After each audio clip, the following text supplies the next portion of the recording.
बच्चों देखिए, मैंने अभी आपको वीडियो बनाई थी इसकी कि रिलेशन बताने अब मुझे आपके इसके, तो मैंने आपको अल्फा बीटा बता दिए थे अभी जो वीडियो कंप्लीट करी थी उसके अंदर। ठीक है बच्चों, ये उसका मैंने अल्फा बताया था, ये बीटा बताया था।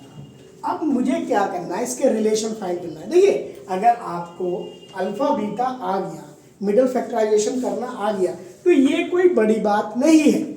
ठीक है जी, लेकिन हमें ये आना चाहिए रिलेशन। रिलेशन क्या होता है, देखो, sum of zeros equal to minus B upon में ए। अब हमें पता है अल्फा प्लस बीटा होता है सम। देखो सम निकल भी रखा है यहाँ पर, सम माने प्लस, उन दोनों का जोड़ equal to minus B upon में ए। अब देखो यहाँ पर देखेंगे बी हमारा क्या है और ए क्या है। हमें पता है कि जो माइनस बी अपॉन ए था हमारा, वो इक्वेशन था 6x² माइनस 7x माइनस 3। तो हमें पता है कि इसमें माइनस, देखो माइनस और b की वैल्यू है -7 अपॉन में ये 6 है।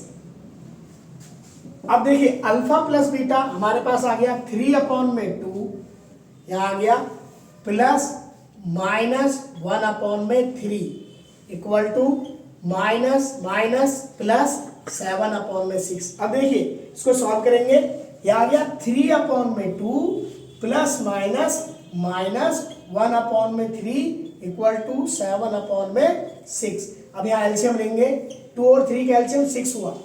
2 के टेबल में हमें 6 को देखना है, इससे हमें इसको डिवाइड करना होता है, इससे इसको डिवाइड करना है। जो हमारा क्वेश्चन आएगा उससे हमें इसको मल्टीप्लाई करना होता है। जब आप इससे इसको डिवाइड करोगे तो यहाँ पर आएगा 3, क्योंकि 2 से आपको डिवाइड करना है 6 को, तो 2 3 जा 6, ये 3 आया, इस 3 को ऊपर मल्टीप्लाई करना है, तो ये आ गया 3 इंटू 3 माइनस, फिर वही काम, इस 3 से इस 6 को डिवाइड करना है। आपको 3 यहाँ रखना है और 6 अंदर रखना है, 3 2 जा 6, ये 2 आया, इस 2 से आपको ये नंबर मल्टीप्लाई करना है, 1 इंटू 2। देखिए हमारे पास ये तो 7 अपॉन में 6 आ गया। अब यहाँ पर देखिए 3 3 जा 9 माइनस 2 1 जा 2 अपॉन में 6, 9 माइनस 2 7 अपॉन में 6 इक्वल टू 7 अपॉन में 6। ये दोनों इक्वल आ गए। जब ये दोनों इक्वल आ गए तो हमारा पहला रिलेशन जो था सम ऑफ जीरोस, वो बिल्कुल सही हो गया। अगर 1% ये दोनों इक्वल नहीं आते तो आपका रिलेशन यहाँ पर गलत हो रहा है, आप कहीं ना कहीं कोई मिस्टेक कर रहे हैं, हो सकता है प्लस माइनस की मिस्टेक कर रहे हैं। तो better you have to see over here the relation between these, means left side और right side should be equal. if they are not equal, then you are doing the error in some mathematical thing.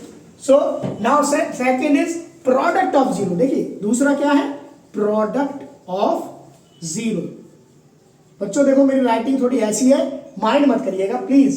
C upon में ए होता है। अब देखिए सी upon में ए क्या है, ये सी जो है प्रोडक्ट ऑफ जीरो होता है अल्फा इंटू बीटा, सी अपॉन में ए। अब अल्फा इंटू बीटा का मतलब क्या है, इस अल्फा और इसका प्रोडक्ट माने मल्टीप्लाई, प्रोडक्ट माने मल्टीप्लाई, मैंने डॉट यहां पर मल्टीप्लाई से डिनोट कर रखा है।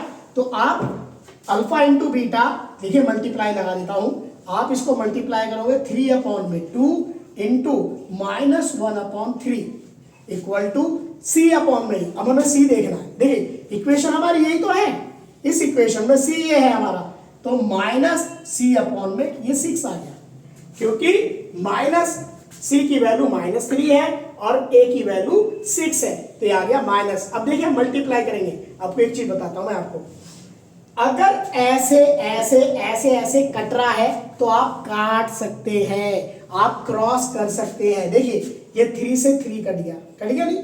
सपोज करो यहाँ 9 होता या 2 4 होता तो वो भी काट देते। अब 2 1 जा 2 -1 अपॉन में 2 इक्वल टू 3 1 जा 3 3 2 जा 6 -1 अपॉन में 2। अब देखिए लेफ्ट साइड आपका -1 अपॉन 2, राइट साइड आपका -1 अपॉन 2। इट मींस आपका LHS और RHS दोनों इक्वल हो गए। जब दोनों इक्वल हो गए तो आपका जो रिलेशन है वो क्लियर हो गया। अब मैं आपको दूसरा जो है टू फॉर्म द इक्वेशन वो सेकंड वीडियो में समझाऊंगा।